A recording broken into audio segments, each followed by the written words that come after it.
My name's Jeannie Shalafor. I'm 43 and I'm from New Boston, New Hampshire. I had a lot of heavy bleeding, a lot of blood clots. Also, I had a lot of pain. I was taking a lot of Advil. I was going through a large bottle a month. The Sam Club size, not the little one, the huge one. About a month, I saw a doctor and they just said, you're 40. I'm like, well, this has been going on for 10 years.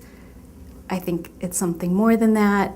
They said, okay, well, we can give you some treatment options. One was birth control pills, which was not for me because I have high blood pressure. They also offered the IUD, which they kind of said that might be my best option. They also offered the ablation. And they said, lastly, surgery could be an option. I ended up going with the IUD first.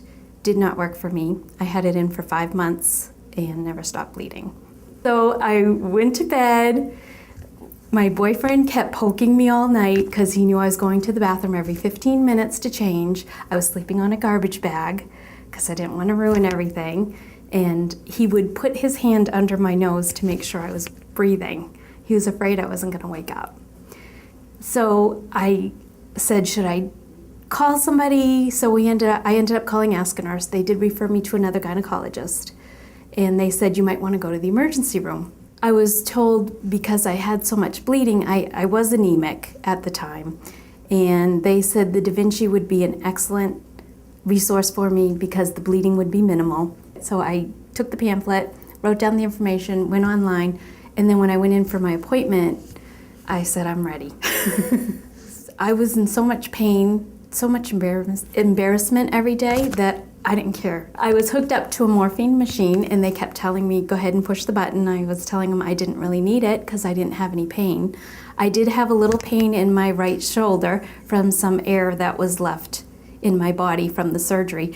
But other than that, I had very little pain and they kept telling me, stop downplaying the pain. And I said, but I really don't have any pain. My recovery at home was unbelievable. I have to say, I got home, they give you Percocet to take the ride home. I didn't take anything. That night I took 2 Advil. That's the only medication I took my whole recovery period. I would say within 13 days, I was back to work full time, 8-10 hours a day. The experience I had did meet my expectations. I was actually pleasantly surprised by the minimal amount of pain that I did have after and how quickly I did recover and go to work. I absolutely would recommend the Da Vinci surgery to anybody, male or female, because my uncle had prostate cancer and he had the Da Vinci. It runs in the family. And my sister had it as well. She had hers July 9th, so a little after mine. She was diagnosed with cancer. So they did the Da Vinci. She's good. I would say don't hesitate to go through the Da Vinci surgery. It's just not worth putting your life off.